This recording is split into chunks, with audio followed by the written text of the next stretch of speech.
Welcome to Rugby 101. It's said that the game of rugby as we know was born in 1823 as a variation of soccer when William Webb Ellis decided to pick up the ball and run with it. Since then, the sport has evolved and is considered the predecessor of American football.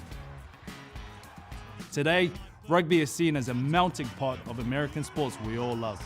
Take the physicality of football, but leave out the pads, helmets, and the constant stoppage of gameplay. Take the flowing grace of soccer, but add in the sheer power needed to drive the ball across the pitch. Take the constant ball exchange of basketball, but add multiple ways to score points. And take the intensity of hockey, but add mutual respect amongst all players and refs.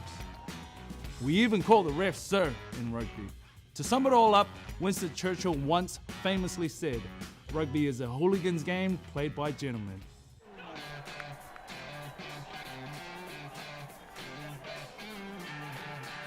Now let's go over the rules of the game, or laws as we call them. A rugby match consists of two halves of 40 minutes each, and is played on a field, or a pitch, that is 100 meters long. The two teams field 15 players each made up of 8 forwards and 7 backs, and have 8 reserves available on the bench. But all players are involved in offense, defense, tackling, ball handling, and scoring. The main goal is to score more points than the opposing team, and there are several ways you can score points. The first way is to score with a try. You can score a try by running with the ball over the opponent's goal line, similar to a touchdown in football, except in rugby, you have to actually touch the ball down on the ground. Scoring a try is worth 5 points, and after a try, you have the opportunity to score 2 additional points through a conversion. The kick to convert the try must be taken in line from where the try was scored and must pass through the goalpost and above the crossbar. The third way to score points is with a penalty kick. If your opponent commits a foul, you may choose to kick the ball just like a field goal in football, and that's worth 3 points. A drop goal is the fourth way to score points. At any time during the match, you can drop the ball in front of you and kick it immediately after it hits the ground. If you're able to kick through the post, just like a conversion or penalty kick, you are awarded 3 points as a result. A unique thing about rugby is that a player can't pass the ball forwards. They can only pass the ball backwards or sideways. Teams advance towards the opposition try line by either running with the ball or kicking it forward. Your opponents try to stop you by tackling and can only do so if you have possession of the ball. While it looks intense, rugby is known for the safety of its tackling technique. Over the past several years, football teams have attempted to adopt a rugby-style tackling technique to increase player safety. In rugby, the focus is on safe and efficient tackling to bring your opponent down. When the ball carrier is tackled, they must release the ball immediately, and the tackler must let go of the player. So he knows a good front row when he sees one and a good rolling maul, and here it comes. There's the padding, line watch out. Seattle go to work. Danger A maul is another key part of the game and is essentially a ruck standing up. Players bind together and push the opposing team backwards to gain field position. This is a common strategy for powerfully driving a try in.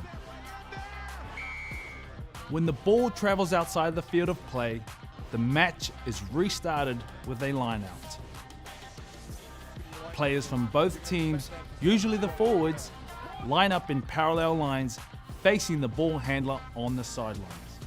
The offensive player throws the ball between the two lines, and both teams can lift players in the air in order to win possession.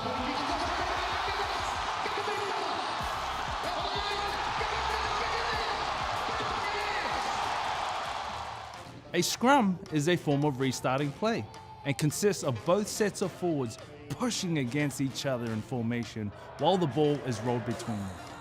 In general, both teams have an equal opportunity to win possession if they can succeed in driving the other team backwards and securing the ball using their feet.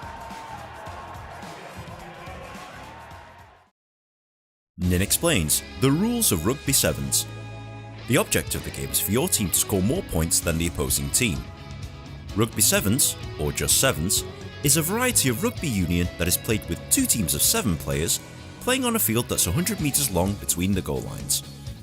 In Rugby Sevens, you may run forwards with the ball, and you may kick the ball forwards. But what's interesting about Rugby Sevens is that you can only pass the ball backwards or sideways. You cannot pass the ball forwards, and doing so will result in your opponent being awarded possession. The idea is to score points, and there are several ways to do this. Number 1, a try. You can run with the ball into your opponent's in-goal area and place the ball down onto the ground. This is a try and is worth 5 points. Unlike in American football, the player must press the ball on the ground with downward pressure. No downward pressure equals no try. Number 2, a conversion. After scoring a try, you are awarded a conversion kick to add more points. The kick is made from a spot 20 metres from the goal line and perpendicular to the spot where the try was scored. Unlike in rugby union, you have to drop the ball onto the floor first before kicking it. Kicking the ball between the posts and over the crossbar scores 2 points. Number 3, a penalty. If your opponent commits a foul, you may choose to kick the ball from the ground between the goalposts. This scores 3 points. Number 4, a drop goal. You can also kick the ball between the posts at any time during open play. To do this, you must drop the ball onto the ground first before kicking it. This also scores 3 points. To stop you from scoring, your opponents will try and stop you by tackling. Your opponent can grab you below the shoulders and pull you to the floor or stop you moving forwards. Just like in rugby union, once a player is tackled, the ball carrier must let go of the ball.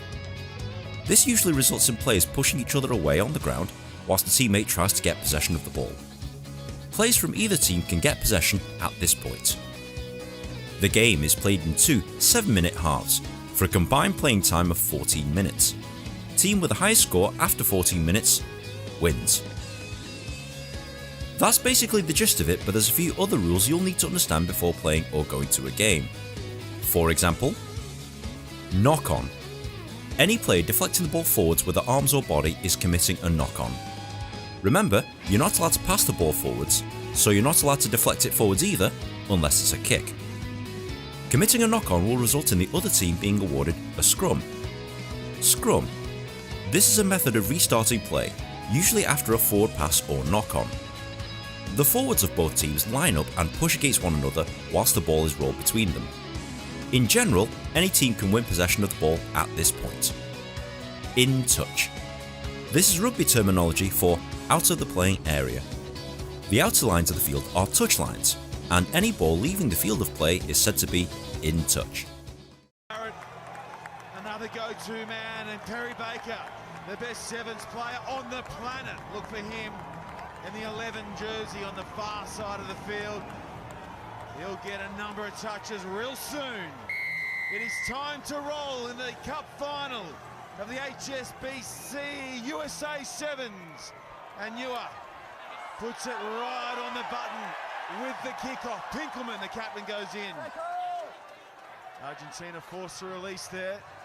Williams now with Baker, happy to just concede meters here, and he offloads to his good mate Barrett, who's driven back. It's a nice tackle from Argentina. Good press defense here too. Newark goes in a scrum half, clears for Pinkelman, looks for Yosefa on the switch. Now gets him to the outside. Yosefa almost got away there from the tackle of the captain, Gaston Revolt. Here comes Barrett on the hard line, up the middle. Boom goes Barrett, up towards halfway. Oh, now Liuta has a little look and knocks on.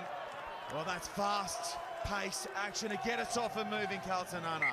And this is the way the USA want to play it. They set it up so brilliantly, and here's your man, Boom Boom, you call him, because of stuff like that. Barrett, he got way over the advantage line. They were going forward, but that's some great tackling from Argentina. We saw the restart work there again of the USA. They lead the series in that department. So Argentina, after a minute's play, will now get there. Turn with ball in hand, right on halfway. Revolt pops it in. Comes to the right-hand side, finds Mare. Mare put down well there by Williams. Looking to create space down that far side. Now it's Moroney, Marcus Moroney. Pinkelman looking for the turnover. Gets in and forces it too. He's been doing that all weekend long. Ben Pinkelman, he got a couple of outstanding steals in their semi-final. And again, he starts this final with some fantastic work at the breakdown. Argentina very adept in that part of the game too, Shawnee. Here's another look. Pinkelman, in he goes. Gets all over it. And they've had an uncanny knack as well, the USA, of turning a number of those turnovers into points on the other side. This is where Pinkelman is so supreme. It's work at the line out. Gets it down nicely for Newer. A shape across the park and get through as well. Williams with a half break. Revol over the top. Can't get his hands on it. Newer back to Pinkelman. Looking for Barrett. Can't connect. Pinkelman still going though. Now gets it out for Barrett. Barrett breaks clear.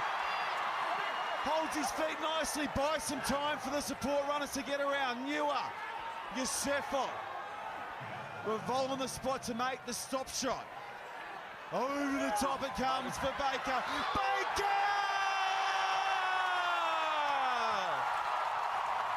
Baker! Believe the hype!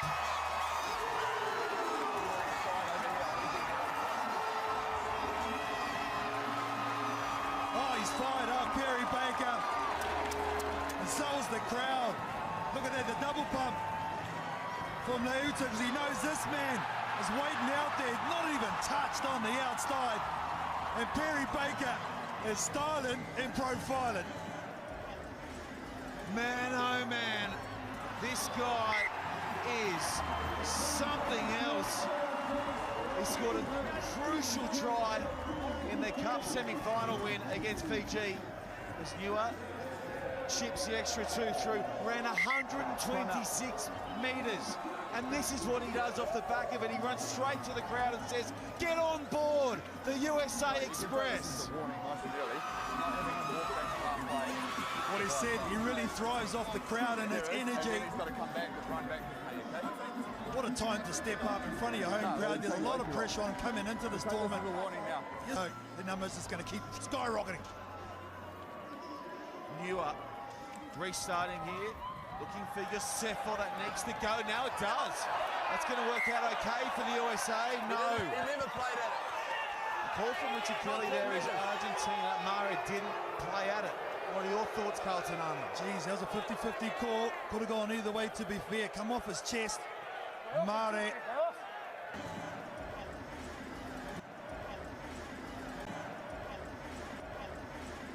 Man, oh man. This guy is something else. He scored a crucial try in the Cup semi-final win against Fiji. As Newer chips the extra two through. Newer restarting here. Looking for Yosefo, that needs to go. Now it does. That's going to work out okay for the USA. No. He never played at it. The call from Richard Kelly there is Argentina. Mare didn't play at it. What are your thoughts, Carlton Arnold? Geez, that was a 50. Now, Argentina release Pinkelman. It's away for Barrett. Barrett finds Baker. Baker spins out of one, gets past another. Baker! Baker's still going, spins past another. Keeps it alive for Barrett! Oh, yeah! That's how you do! Mr. Boom Boom, Danny Barrett slams it down. USA go up by 12. Fine. They can really enjoy themselves here inside this last minute. The ball and all shot, they up and go again. Oh, it's a lovely counter-rucking from the Americans. Baker, here he is. Isles gets a touch. This time he gets on the outside. Isles burns him. He hits the turbo button. Forget the chase. The party's just getting started.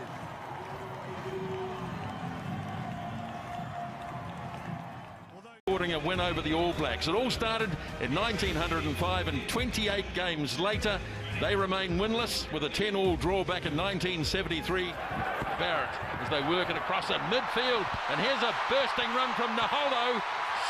Waisaki Naholo can't get the pass away. Let's play on. Play on, let's have a look. George Moala has gone across the line. It's a question of whether it went back from the Irish or forward from the All Blacks. And that'll be sorted out by Rowan Witt. Can you give me a reason why I cannot the TMO. This try, please? So there it is. Best has got it. Best still has it. Now they turn it. And getting it down towards the ground. One or two hands in the air. And the referee, I think, is going to need help here.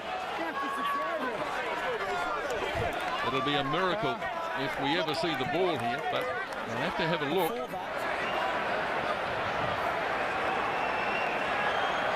Busy first 10 minutes for the TMO. So I may award the try. Well, try coming up, and there it is.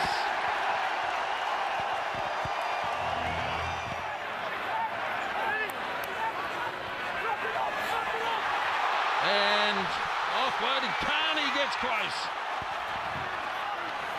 Need the quick ball.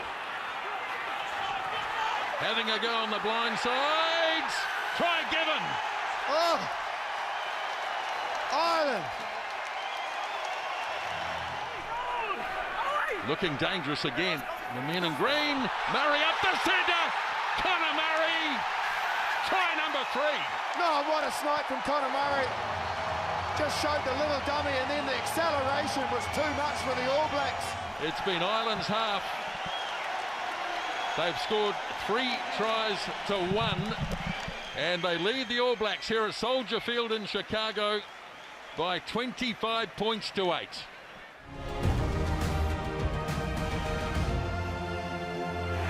The back line are not looking involved at this stage. Best holding in the back, still upright.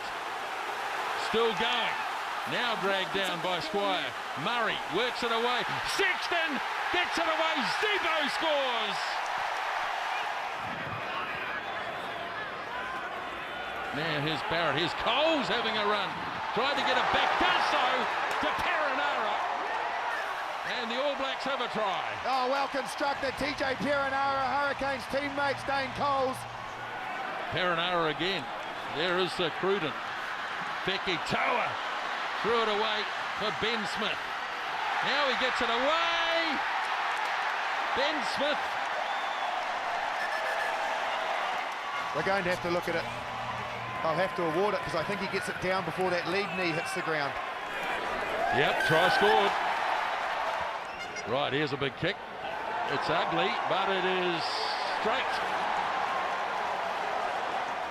30-22. Coles plays halfback. Short pass. Here's Scott Barrett. Barrett. Goal! Oh, on debut. What a line from Scott Barrett. Beats one, drags a second with him and bangs it down. What a moment. 33-29.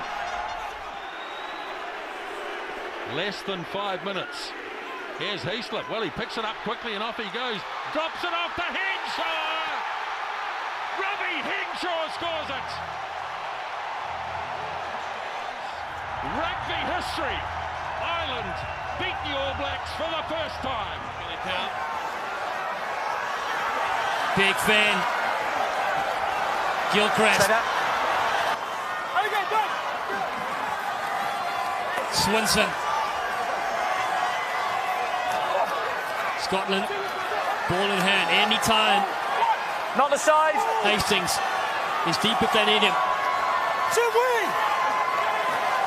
Not loud, 19, off your feet. Scotland not being too adventurous with ball in hand. They know they turn around. Now Hastings, he's got space, he fires it over the top, in the corner.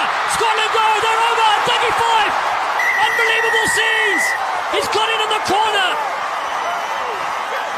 82 minutes gone on the clock. Scotland take the moment to score in the corner, 30-29. It's all going to rest on the conversion now. Nothing the United States can do but watch and hope for their most famous victory in the modern era. Kinghorn chips this one towards the uprights. He's missed it. Kinghorn's kick goes to the side. Burns blows the whistle. The United States have defeated Scotland for the first time in history. 27 years after they lost to the Scottish 15. The number 15 team in the world has knocked off the number 6.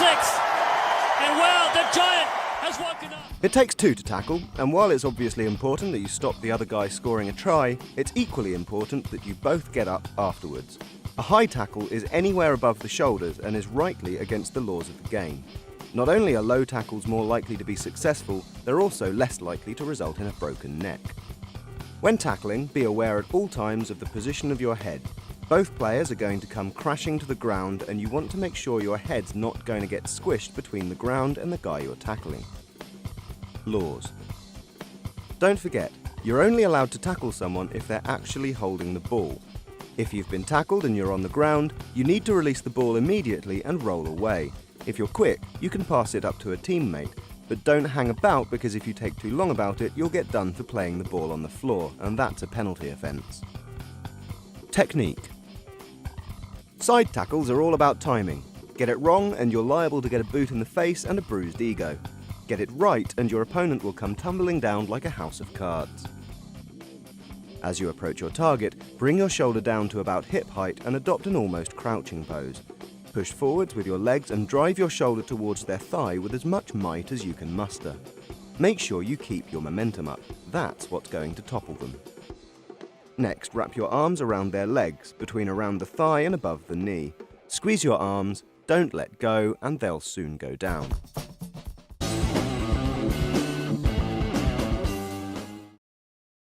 In this section we're going to be talking about the tackle law and the laws that govern the tackle and what referees and players need to know.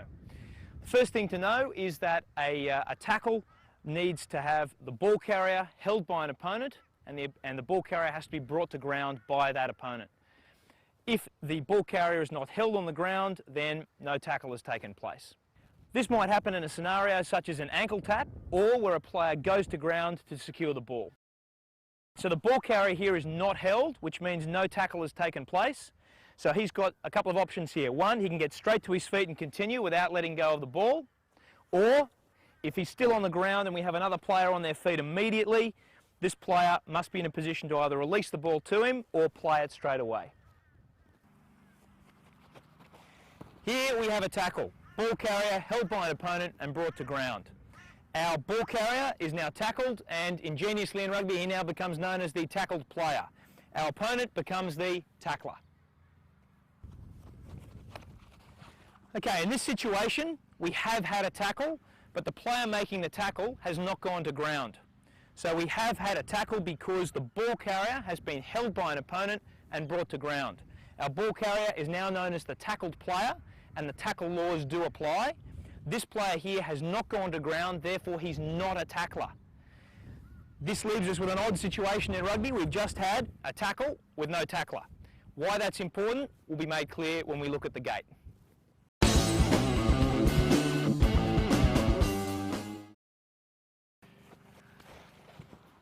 Okay, back to our regular tackle.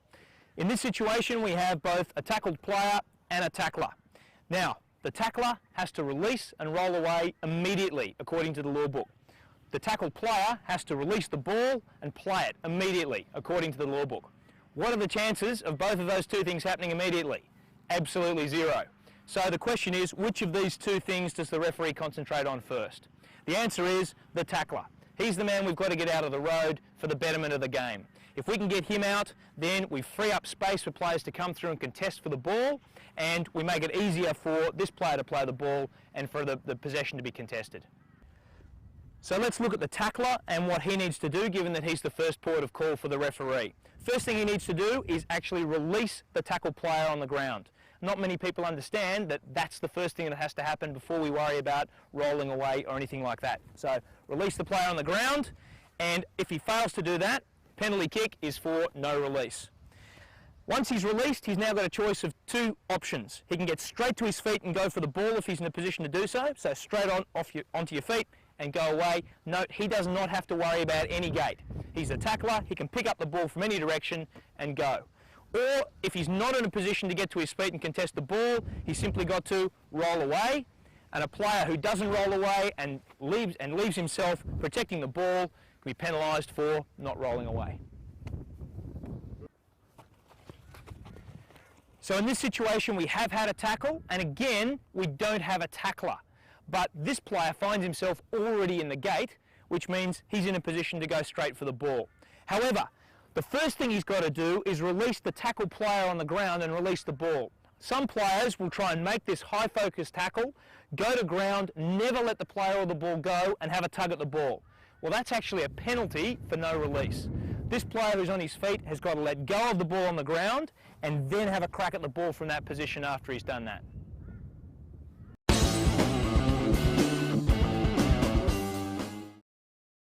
Okay, once we've dealt with the tackler, we now move on to the tackle player and look at what his options are. He's got to play the ball immediately, place, pass, release. Most coaches would want him to get a nice long place away from the opposition to make it easier for his team to contest the ball. Alternatively, he's got the option of popping the ball up off the ground to a supporting player. We have no problems with passing the ball off the ground in rugby so long as it's done reasonably quickly. He can also hand off the ball to a supporting player, or he can roll the ball back to a supporting player once he's on the ground. So roll the ball back and away we go. So the next question we've got to ask is, how long does this player have to actually play the ball? And the answer is, well, the law book says immediately. Although a lot of people have a lot of different opinions about how long immediately is. We often hear 3 seconds, and that certainly isn't the law book, so that's not correct either. What we look at is, this player has as much time as it takes for there to be an opposing player or supporting player on their feet attempting to go for the ball. So in a situation where a player from the opposing team is on their feet trying to contest the ball, this player has run out of time. He's got to let go of the ball immediately and let this player have it. However, in the situation where there's no opposing player trying to play the ball, well, this player now has a lot more time at his disposal to exercise his options, and a referee certainly shouldn't be penalising a player for not releasing the ball if it's going to have no material effect on the game. If the player is there and a player is on his feet trying to go for the ball and he won't release, that's a penalty kick for no release. If he's in open space, the tackled player may also release the ball, get to his feet, pick the ball up and continue running.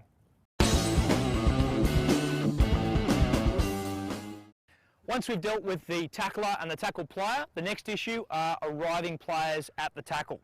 The referee is looking for them to do two things. One, stay on their feet, and two, go through the gate. On the issue of staying on their feet, the referees are looking for players, supporting players from both teams to be a plane taking off, not a plane landing. So let's have a look at these two scenarios and identify what the referee is looking for. So if we have a tackle first off, and then an arriving player comes through off his feet to try and secure the ball for his team. In that situation, he's a plane landing and the referee should penalise for not staying on his feet.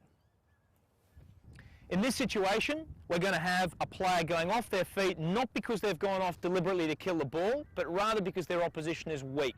In that situation, a player who's driving out positively as a plane taking off shouldn't be penalised by the referee if he ends up going off his feet because of the fact that he did so because of weak opposition. So let's have a look at our tackle here. Oh, a player here in a weak position, he drives through and ends up going off his feet. Let's talk now about the gate. The gate is not actually in the law book. It's a construct that we use to explain to players what direction they can approach from in order to contest the ball at the tackle. What the law book says is that you've got to come from behind the ball and from behind the player closest to your goal line. So in this case for gold, they've got their 2 points here. They've got to come in from behind, in this case the tackler, closest to their own goal line. So they've got to come from this direction. Blue, running in this direction, is going to have to come from the direction of their own goal line. And these areas here are what we call the gate. Any player who comes in the side is going to be penalised for not coming through the gate.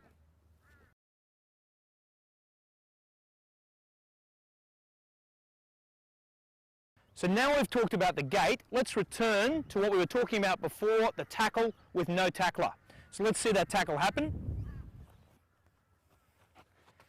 So again, we have had a tackle because we've had a ball carrier held by an opponent and brought to ground, but this player is not a tackler because he hasn't gone to ground. Now, as we talked about before, what makes him special if he's a tackler is that he doesn't have to worry about the gate. In this situation, because he's not a tackler, he cannot play the ball from this position. This is something that a lot of coaches, players and some referees don't really understand. In this situation, this player cannot play the ball from here. He's got to come back around and through the gate. And a gate does exist even though we've got only one player from one team on the ground.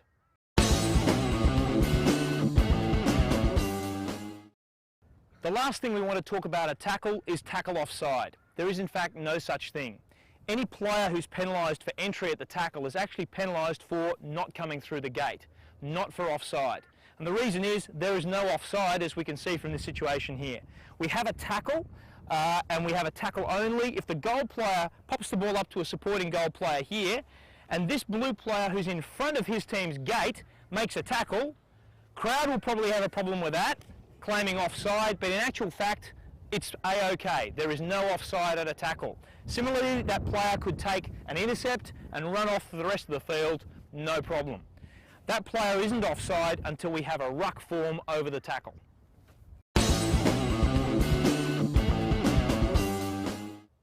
Now let's look at ruck and some of the laws that apply around a ruck. In order to have a ruck, we've got to meet the definition, which is two players from opposite teams in physical contact over the ball. So if we have our players come through and play each other, we've now got physical contact over the ball, we have a ruck. At this point, we've got offside lines that extend throughout the across the entire field that players now need to move back behind. In addition, no players can now win the ball with their hands, which brings up an interesting question for referees. For players who are contesting the ball with their hands, at what point does the referee ask them to take their hands off? Well, let's look at the situation where our blue player is jackling for the ball from the goal player on the ground. In this situation, what the referee is looking for is that the blue player has got his hands on the ball and is actually contesting the ball.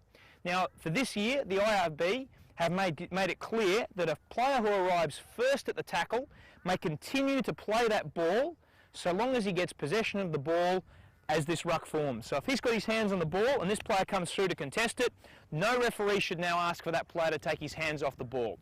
We should allow the player to continue to win the turnover and allow him to play the ball with his hands.